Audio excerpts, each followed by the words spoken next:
여러분 안녕하십니까, 진성호입니다. 시간은 참으로 빨리 흐르는 것 같습니다. 문재인 정권의 권력이 한창일 때 한동훈 법무부 장관은 정말 궁지에 몰렸던 적이 한두 번이 아닙니다.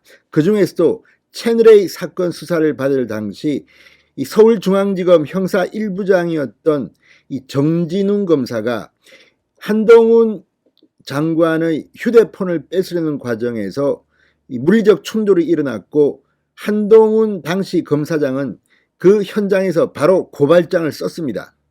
그리고 정진웅, 현재는 연구위원입니다. 정진웅 연구위원은 재판을 받게 됩니다. 자, 지금 당시 서슬이 시퍼렀던 서울중앙지검, 당시 이성윤 서울중앙지검장이었고, 당시 채널A 사건, 이른바 검언유착 의혹 사건의 피의자였던 한동훈 장관은 참으로 모욕적인 장면들을 겪어야 했습니다. 그때 정진웅 당시 형사 1부장이 서울중앙지검의 위세를 얻고 한동훈의 휴대폰을 뺏으려 하는 장면, 여러분 다 기억하실 겁니다. 그리고 난 뒤 정진웅 당시 형사 1부장은 이 병원에 가서 누워서 사진을 찍어서 SNS에 올리기도 하고, 아무튼 상당히 많은 일들이 벌어졌습니다. 그런데 운명의 장난일까요? 한동훈 검사장이 역사적인 법무부 장관에 취임하는 오늘, 정진웅 검사는 오늘 법정에 서야 했습니다. 자, 1심에서 이 실형 선고를 받았습니다. 징역 4월에 집행유예 1년. 자, 오늘 2심 재판이 서울고법에서 열렸습니다. 정진웅 검사의 앞날은 어떻게 될까요? 지금 정진웅 검사는 사표를 내고 싶어도 못 냅니다. 피고인이기 때문에 만약에 형이 확정되면 해고가 됩니다. 자, 아무튼 운명의 장난일까요? 한동훈 장관이 취임하는 날 정진웅은 서울고법 법정에 섰습니다. 진성호의 융단 폭격 시작합니다. 정진웅 검사를 융단 폭격합니다. 방송에 앞서 아직 진성호 방송에 구독자가 아니신 분은 붉은색 구독 버튼 눌러주십시오. 더 좋은 방송으로 보답하겠습니다. 자, 정진웅 검사가 아마 나이는 한동훈 장관보다 많을 겁니다. 그렇지만 검사 위계질서상 후배입니다. 그런데 얼마나 추미애 법무부 장관, 이성윤 서울중앙지검장의 위세가 대단했으면 검찰 선배인 한동훈의 핸드폰을 뽑으려고 물리력을 행사했겠습니까? 아무튼 당시 상당히 충격적인 사건이었습니다. 그리고 지금 정진웅은 피고의 신분으로 오늘 2심 법정에 섰습니다. 자, 서울고법 형사 2부 부장판사 이원범은 이 특정범죄 가중처벌법 등에 관한 법률 위반 독직폭행 혐의로 기소된 이 정진웅 연구위원의 4차 공판을 열었습니다. 현재 정진웅 검사는 이 연구위원으로 재직하고 있습니다. 자, 이걸 보면 정말 세상이라는 게 참 묘합니다. 이 당시 서울중앙지검은 거의 윤석열 총장의 수사권을 없애버리고 이성윤이 전권을 위임받아서 추미애로부터 수사지휘권까지 발동을 해서 이 한동훈을 수사했습니다. 그런데 지금은 어떻게 됐습니까? 당초 재판부는 지난달 28일 정연구위원에 대한 선고 공판을 진행할 예정이었으나 변론 재개를 결정했습니다. 앞서 지난 3월 29일 열린 정진웅 검사에 대한 결심 공판에서 검찰은 1심과 마찬가지로 징역 1년을 구형했습니다.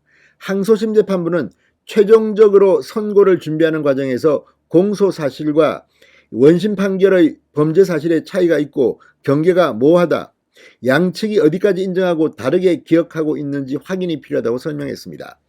정연구 위원 측의 휴대폰을 획득하는 과정에서 한동훈 장관을 누른 걸 기억 못하는 건지 그런 사실이 없다는 건지 구체적인 입장을 정리해달라고 요청했습니다. 검찰 측에는 사건 당시 촬영된 동영상을 토대로 사건 전후 가구 위치의 변화 등을 최대한 확인해 물리력 행사의 정도를 객관적 수치로 제시해 줄 것을 요청했습니다. 아울러 사건 전후를 목격한 법무연수원 김모 사무관을 증인으로 불러 조사한 뒤 변론 절차를 마무리하기로 했습니다. 자, 정진웅 검사는 2020년 서울중앙지검 형사 1부장 시절 채널A 사건 수사 관련 압수수색을 하던 도중 한동훈 후보자를 폭행해 전치 3주의 상해를 입힌 혐의로 재판에 넘겨졌습니다. 사실 이 검찰 간부를 이렇게 하는 것도 참 이례적인 겁니다. 그런데 이렇게 이 피의자 피고의 신분이었지만 정진웅 검사는 차장검사로 승진하게 됐습니다. 정말 문재인 정권 좋은 시절이었습니다. 그러나 이제 세상은 변했습니다. 1심은 휴대전화를 빼앗으려는 의사뿐 아니라 유형력 행사를 위한 최소한의 미필적 고의가 있는 폭행을 인정하지 않을 수 없다며 징역 4개월에 집행유예 1년, 자격정지 1년의 실형을 선고했습니다. 정연구위원회의 정당행위 주장도 인정하지 않았습니다. 사실 굉장히 센 겁니다. 다만 한 검사장이 입은 피해를 상해라고 볼 수는 없다며 상해가 구성요건인 특가법상 독직폭행 혐의는 무죄, 형법상 독직폭행 혐의는 유죄로 인정한 바 있습니다. 자, 한편 윤석열 대통령이 오늘 한동훈 장관을 임명하면서 이 정진웅 검사의 거취에도 관심이 쏠립니다. 자, 오늘 이 정진웅 검사 법원에 출석해서 심경 등을 묻는 기자들의 질문에는 아무런 대답도 없이 법원을 빠져나갔습니다. 어떻게 보면 참 세상이라는 게 이렇습니다. 자, 앞서 이 친문검사로 분류돼 한동훈 장관과 대립각을 세웠던 이정수 현 서울중앙지검장은 임명 전인 오늘 오전 검찰 내부망 2%에 사직 인사를 올리기도 했습니다.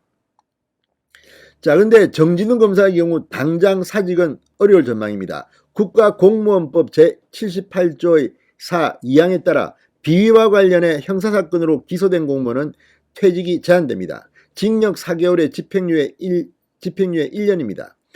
이 원심이 대법원에서 확정될 경우 정진웅 검사는 당연 퇴직됩니다. 검찰청법에 따라 검고 이상의 형을 선고받은 사람은 결격 사유에 해당돼 검사로 임명될 수 없습니다.